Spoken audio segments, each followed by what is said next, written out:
This is a great kick conditioning exercise. It'll build lots of strength in the posterior chain. That's critical for any kind of movement, especially when you're bending over and stuff like that. Let me go ahead and start. So traditionally, we usually start with our more predominant side and stuff like that, but with traditional Chinese KungFu, the methodology and the philosophy behind everything is that we need to work on our weaknesses first to improve our strengths. And for me, grace is not one of my strengths at all. And that's something I've been working on improving for the last 10 years, and I probably will continue working, improving for the rest of my life.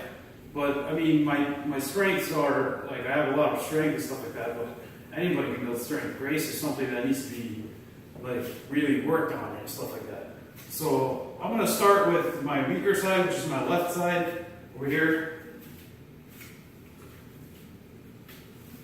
I'm going to go down. When you go down in this lunge, you got to make sure your knee doesn't pass the midline of your foot. The latest research shows it's okay for it to pass directly over the ankle. That's no problem. But if it goes any past the midline of the foot, then you're going to be doing some serious damage on all the joints and stuff like that, supporting your body. So when you're down here, this is a great pose for building lots of strength and stability in the posterior chain. The quads as well as the glutes and stuff like that. Make sure you feel this in the glutes. So you could do this bent forward a little bit, or you could do it with a straight back. When you get more advanced, try to lean forward with it, but make sure your back is straight still, and then your rear leg that's supporting in the back is straight as well. And when you come up, you want to quickly explode up. You don't want to throw your hand down past your shoulder. You want to try to keep it up. When we throw a punch, it's supposed to distract somebody from the kick. That's the whole methodology behind that. So you go down, you quickly throw your hand out as your foot comes up. That's going to distract them from the kick. So I'm barely slapping my hand down on that foot. That's from the kick, the snap.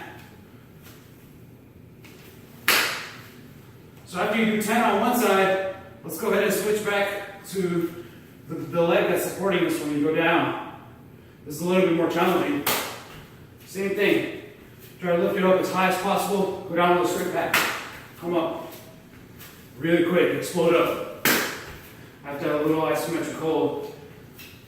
The cool thing about martial exercises and mind-body practices is that they work all 5 elements of fitness at the same time. Body composition, cardiovascular, flexibility, strength, muscular endurance. It's really important to have an all-around athlete, especially when it comes to martial arts. So after you do 10 on that one guard, you want to switch your guard up back to your normal fighting stance.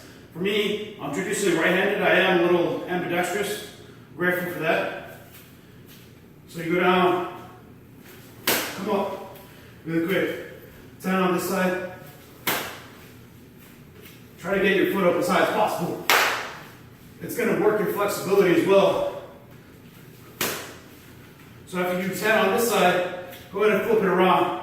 Do 10 on the supporting leg now. It's a little bit harder. The cool thing is you get to learn how to shift your weight back really quick. If you do this Jeet Kune Do style, stay up on the top, the ball of your foot up here. That way you're able to quickly move in and out whenever you need to. Bam, bam. Yeah.